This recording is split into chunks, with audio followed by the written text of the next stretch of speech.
The drug to master reality. We're gonna be talking about drugs because why not? You only live once, so do as many drugs as possible. I'm just joking. Don't do drugs. Don't look at drugs. Don't take drugs. If you know people that do drugs, run away from them. Don't even try to communicate with them. They're just awful, terrible, bad people. Not great examples for sustainable life. Anyways, the drug to master reality. Let's get it. Amphetamines can drive you through brutal work shifts, push you through boring study sessions, or keep you dancing till dawn. They fuel ambitions and sharpen minds. We've given them to soldiers to fight harder and to children to help them focus. Did y'all even know that? Like, I didn't know that for the longest time. Hold on, let me see if I can pull it up on this side. I didn't know that for the longest time. If I could just grab this tab, that'd be great. Okay, I cannot grab this tab. Awesome. Hold on. Hold up. What drugs did we give soldiers in World War II? I mean, it would happen in every war. It happened in every war. Soldiers in World War II were given stimulant drugs like amphetamines, particularly methamphetamine, in Germany and benzodiazepine or whatever the heck in the U.S. to increase alertness, reduce fatigue. Like people were up and awake for like days, bruh, in the war. Days. Like, we just did that to our own soldiers just because. Like, that's freaking crazy to me. I didn't know that for the longest time. I recently found that out, like, maybe 9 months ago. It's insane. Today, millions of brains are running faster than evolution had ever planned. Help us fight the country and years, take math. Amphetamines have become one of the fastest growing drug markets in the world, second only to cannabis. Like any drug, amphetamines can be used to escape reality. But unlike any other, they promise to help us master our modern world. What makes them so appealing? And what happens to your body once you take them? Supercharging your brain. Let's learn about Almost drugs. everything humans do relies on focus and motivation. Whether you're working, playing, studying, creating, working out, partying, or fighting, you need to push through exhaustion, silence distractions, and stay in sync. Amphetamines are stimulants and do just this extremely well. They come in 3 main types: plain amphetamine, methamphetamine, and MDMA. Meth is an extremely potent and addictive version, and MDMA or ecstasy has some quite unique effects, but today we'll focus on plain amphetamine, sold on the street as speed or as prescription drugs like Adderall or Vyvanse. The main effect of amphetamines is to trick your brain to massively increase the levels of dopamine and noradrenaline. Dopamine is the chemical of motivation and excitement, like the rush when you're about to beat that impossible boss in a Souls game. Noradrenaline makes your mind awake, focused, alert and sharp, able to precisely and quickly move your fingers to perform the combo that destroys the boss.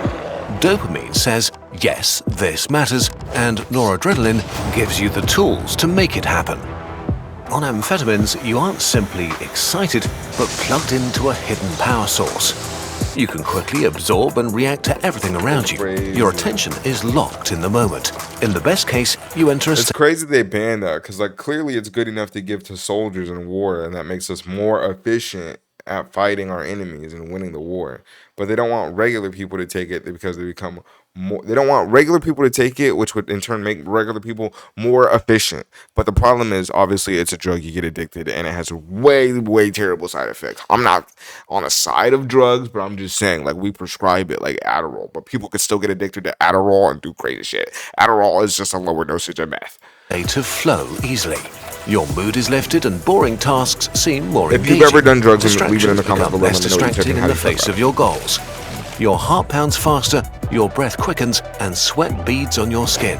Hunger fades, and fatigue dissolves. Other stimulants like cocaine peak or fade quickly, maybe crashing you and leaving you more tired than before, but amphetamines lift you up and hold you there for 4 to 14 hours.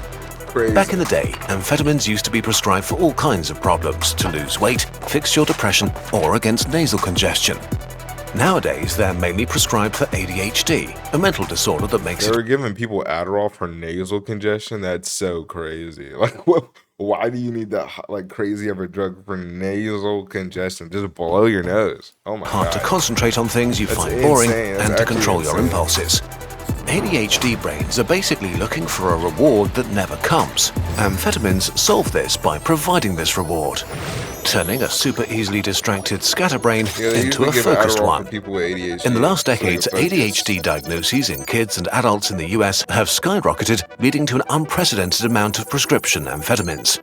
But amphetamines aren't just drugs, they're tools. Performance-enhancing tools perfectly aligned with our most mainstream ambitions. And if they manage to keep you awake and focused better than coffee or energy drinks, why not get your daily performance boost with a dose of amphetamines? They're made in labs, prescribed by doctors, and safely taken by millions after all. So their legal and illegal use has surged in many workplaces, particularly in very stressful or highly competitive industries that require long hours and intense focus. From tech to finance bros, from cooks or truck drivers to surgeons or nurses. In the US alone, more than 4 million people illegally use prescription stimulants. Especially college students have started to rely on them more and more, not to party, but to push for better grades. Concentrating and studying are hard enough on their own, but even more so in times where short-form videos and endless scrolling have nuked our attention spans. Some believe they have undiagnosed ADHD, that their struggle to concentrate is a flaw that needs chemical fixing. Oh my gosh, Shinji has a serious problem with self-diagnosis. Oh my god, it's ADHD this, anxiety that, depression this, and it's really like, man, life sucks. Yes, it does, and I feel it too. Trust me. But like, you just gotta push through it without trying to take things. You gotta find ways that you could self-preserve and self-prevail. Because if you're just reliant on drugs, bro, it's not looking good for you, dude. Or they simply want an easy edge to achieve more. It's just not. Imagine you're cramming for finals. Someone offers you a pill and the fog in your brain lifts. 8 hours vanish in a hyper-focused blur. Should you take another one tomorrow? This is starting to sound like a commercial. But the frank reality is that amphetamines promise an easy fix to things that many of us struggle with. But of course, nothing good in life comes for free. No. Speed crash. Do it on yourself, the man. dark side of amphetamines comes in 2 flavors: unpleasant side effects and serious health risks. The least negative bad experience may be that amphetamines work, just not for the right thing. Instead of finally writing the paper that's due tomorrow, you hyper-focus on grinding your game, and then the day's over. Yeah, you're super Congrats on the new item, but you'll still fail your class. How it goes. More serious is that noradrenaline puts your body into fight or flight mode, which can make you feel nervous, tense, and on edge. Your heart beats faster like and your breaths are shorter, which is exactly how your body feels when you experience anxiety or panic. Suddenly, you feel extremely worried or can't stop ruminating. If you're already pretty stressed or anxious, this can worsen your anxiety or even lead to a full-blown panic attack. On the other hand, your motivation can overshoot. Your patience shrinks to almost zero, and you can feel wired and very annoyed at people because they speak and think too slowly, making you jittery and pretty unpleasant to others. Amphetamines also make you numb towards the needs of your body, so it's easy to forget that you need to drink, eat, and sleep.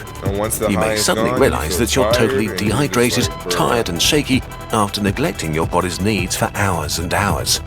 And while amphetamines lengthen the time you can stay awake and be productive, if you took them too late in the day or too much, it may just be impossible to get to sleep as your mind can't stop racing, making you exhausted the next day, tempting you to solve the problem with another dose. I sleep so easily. That's like my biggest fear, is not being able to go to sleep. Like having insomnia or sleep paralysis or any of that stuff, or whatever he just said.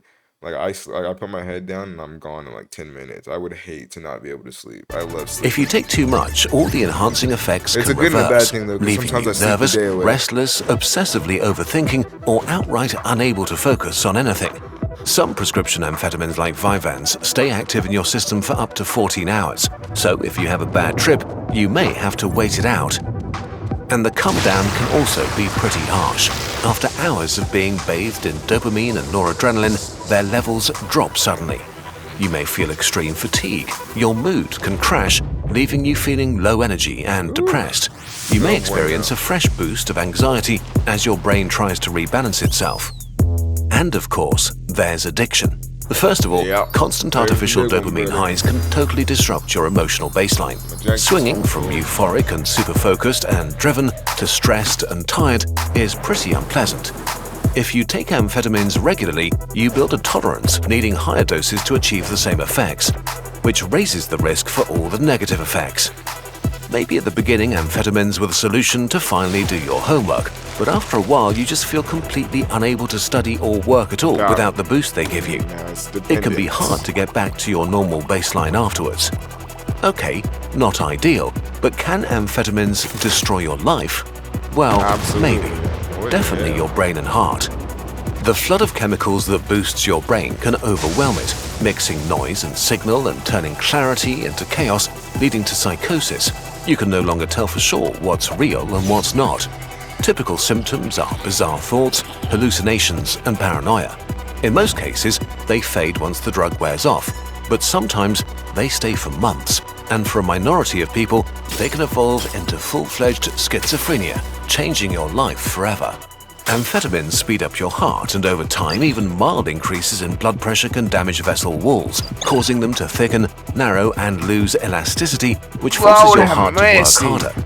If you use them long-term, this can lead to serious complications like cardiac arrest or an irregular heartbeat. And in high enough doses, especially mixed with other stimulants like cocaine, amphetamines can trigger heart attacks, tear open major arteries, or burst blood vessels in your brain, leading to strokes, even in young people. How likely is this to happen? Just overdosing them. Today, it seems that low-dose prescription use over the short term for ADHD is relatively low risk, while chronic and especially heavy use in healthy people is probably harmful. If you want our opinion after our research, amphetamines are a huge grey zone. A part of society runs on speed because it wants to work more, be more focused, faster, and longer. For some people, they're an effective way to treat a real underlying condition. For some, they're a great health risk. Without medical guidance and proper care, amphetamines can turn you into a terribly on-edge, anxious, and unpleasant version of yourself. They are an easy but also a short-term fix. And it's like with everything, bro. You just gotta learn how to manage yourself, bro. If you take too much of anything, you become an ass. And even if you're not even taking anything, you could still be an ass. You just gotta manage yourself, bro. Take it day by day. Take it slow. You're not alone in this stuff, bro. Life sucks and people make it worse every day, but you just gotta do the best you can until you find a way out. It's probably not a sustainable long-term solution if you do not have an underlying condition. You can brute force your mind and body to do what you want them to right now, but amphetamines are not helping you to acquire better habits or to grow and become a better version of yourself. But we're not the health police. You do you. But hopefully, you do so as don't do drugs. Whatever. Forget what he's saying. Don't do drugs. Luckily, there are other ways to super. It's an advertisement. I think that's the end of the vid. Shout out to Kirk's Cassette. The Drug to Master Reality. Video in the description below. Like I said before, if you're ever going through something and you feel alone, I'm here to let you know you're not. And even though physically I can't do anything for you, hopefully watching videos like this gets your minds off whatever is irking you. That's what I do. I watch videos to get my escape or just go to sleep the day away. Whatever you got to do to get out, find a hobby, art, shopping, whatever you got to do to get out of your depressive state, do that. But drugs is not the answer. I mean, if you want to take something like to help you just a little bit throughout the day, that makes sense. But drugs to solve your problems just leads to addiction from more often than not. So I would try to find ways to solve it without that. Anyways, I'm gonna stop preaching. I just want to let you know you're not alone. I love you. We all love you. Stay with us. Obviously, find a way through it. If you like the video, leave a like on the video. If you've ever done a drug and want to share your experience, leave it in the comments below because I'm kind of curious and I will read the comment. I might even make a video if we get enough. I'm out of here, deuces. That's 3 videos in one night. I might see you on the 4th one. If not, bye.